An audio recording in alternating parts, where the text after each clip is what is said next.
Have you ever just looked at the world around you and thought, wow, there is an unbelievable amount of life on this planet, from the tiniest microbe to the biggest whale? So, how in the world do we even begin to organize it all? How do we make sense of that beautiful chaos? Well, let's dive in. Here's a question to get us started. Why isn't a mushroom a plant? I mean, think about it. It grows out of the ground, it doesn't walk around. Seems like a plant, right? For a really long time, that's exactly what scientists thought. But the real answer is so much cooler, and it gets right to the heart of the challenge of drawing a map for the entire tree of life. This isn't a new problem. For as long as we've been around, we've been trying to classify things. At first, it was all about survival, right? Knowing which berry was good to eat and which plant would make you sick. But as science got more sophisticated, it became clear we needed a much better, more universal system to understand it all. Okay, so let's take a look at the first big scientific attempts to draw this map of life. These were the early drafts, and yeah, they had their flaws, but they absolutely paved the way for everything that was going to come later. It all kind of kicks off with Aristotle, way back around 350 BCE. He used really simple, visible traits. For plants, it was basically their size. You got trees, shrubs, and herbs. For animals, it was whether or not they had red blood. Super simple, but hey, it was a start. Then we jump forward to the 1700s, and a guy named Carl Linnaeus gives us a system that would stick around for hundreds of years. Just two kingdoms, plants and animals. That's it. And you can see why this two-kingdom system was so popular. It was beautifully simple. If it didn't really move and had a cell wall, boom, it's a plant. That meant actual plants, but also fungi, algae, even bacteria. Everything else, if it moved around and ate stuff, it was an animal. Easy to understand, a huge step forward. But as we started to look closer, especially with better microscopes, the cracks in this simple system started to get pretty big. And that is the million-dollar question, isn't it? What do you do with the weirdos, the organisms that just don't fit? What about something that has chlorophyll like a plant, but swims around with a little tail like an animal? Where do you put that? The two boxes just weren't enough. And here are the big problem areas. This old system completely ignored massive, fundamental differences between living things. You had bacteria, with their super simple cells, thrown in the same bucket as complex plants. You had tiny, single-celled algae in the same group as gigantic redwood trees. And you had things that make their own food, like algae, lumped in with fungi, which absolutely do not.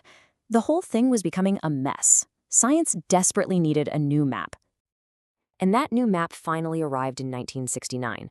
An American biologist, R.H. Whitaker, came along and proposed this incredibly elegant five-kingdom system. It solved so many of these problems and just completely changed how we saw the tree of life. It was a total game changer. Now, what's so brilliant about this is how Whitaker did it. He didn't just look at what things look like on the outside. He used a much deeper set of criteria. It was like a checklist. First, what's the cell structure? Is it simple, a prokaryote, or is it complex, a eukaryote? Second, body organization. Are we talking one single cell or a whole bunch of them working together? And third, and this is a big one, how does it get its food? Does it make its own or does it have to eat? These three questions just cut right through all the old confusion. And bam, this is the result. Whitaker's five kingdoms: Monera, Protista, fungi, plantae, and animalia. You can see how cleanly his criteria sort everything out. All the simple-celled organisms, the prokaryotes, they get their own kingdom, Monera. All the single-celled eukaryotes, they go into Protista. And the fungi, with their weird chitin cell walls and their consumer lifestyle, they finally get their own kingdom, separate from the plants. It just makes perfect sense. All right, so with this new map laid out, let's take a quick tour of the kingdoms that were either brand new or totally redefined by Whitaker's amazing system. First up, we've got Kingdom Monera. This is the kingdom of the little guys, the bacteria. The single most important thing about them is that they're prokaryotic. That just means their cells are very simple and don't have a nucleus to hold their DNA. They might be tiny, but they are by far the most numerous organisms on the entire planet. And just look at their impact.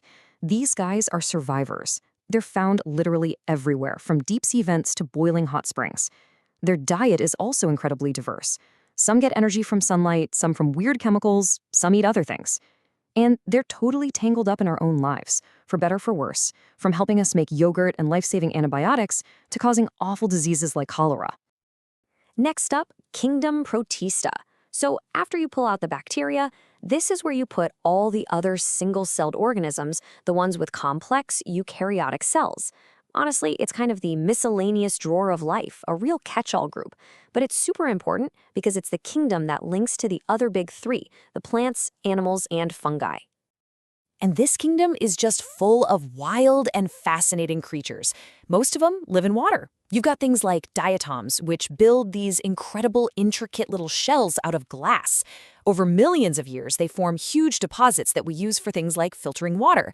Then you have the dinoflagellates, which are famous for causing those massive red tides that can be so dangerous to other marine life. And now, finally, we can give a clear answer to our very first question, kingdom fungi. Here's the deal. They are absolutely not plants. They're a totally unique group of organisms that are heterotrophic. That means they don't make their own food. Instead, they are nature's ultimate recyclers, absorbing nutrients from dead stuff, or sometimes living as parasites on other organisms. Now, here's the kicker, the real proof they're not plants. Their cell walls are made of a tough material called chitin. You know what else is made of chitin? The exoskeletons of insects and crabs. It's completely different from the cellulose that makes up plant cell walls. And their impact on us is huge, from the yeast that makes bread wise, to the mold that gives us penicillin, to, of course, the mushrooms we eat. They are absolutely crucial. So this five-kingdom system is a fantastic map. It really is. But like any map, it has edges. There are some really important, really weird biological things out there that don't fit into any of the five kingdoms. And the reason they don't fit is both simple and kind of mind-bending. They aren't made of cells. Whitaker's system, really all of biology, is built on the idea of cellular life. But viruses, viroids, and prions, they break that fundamental rule. They exist in this bizarre gray area, somewhere between chemistry and life. Outside of a host cell, they're basically inert. But once they get inside, they can cause absolute chaos. Okay, so let's get these straight. A virus, which we're all pretty familiar with, is just a piece of genetic material, DNA or RNA, wrapped up in a little protein coat. But a viroid? It's even simpler and even stranger. It's just a tiny, naked loop of RNA. No protein coat, no protection, and they mostly cause diseases in plants.